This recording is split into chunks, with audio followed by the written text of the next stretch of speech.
प्रियाय लंबोदराय सकलाय जगद्धिताय नागाननाय स्तुतियज्ञ विभूषिताय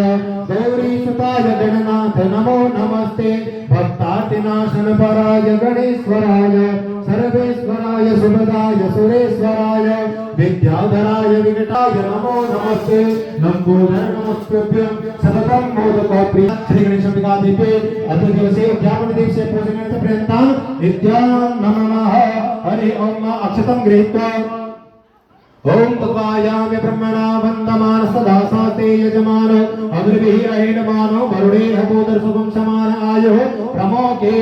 ओम तत्वायाम कृष्णस्य विचित्र शुद्धो वर्णो देता वरुण आव्याम सर्वजेता धर्म पूज्यामि शंकाय नमः पूज्यामि सपरिवाराय नमः पूज्यामि सायुधाय नमः पूज्यामि सशक्तिकाय नमः पूज्यामि अपां पतिवर्ते संपूज्य पंचोपचारेण पूजनं करिष्ये ओम यं ब्रह्मा वरुणेन्द्र तदगतेन मनसा पश्यान्ति योगिनो यस्यां तन्नतितो सुरासुरगणा देवायत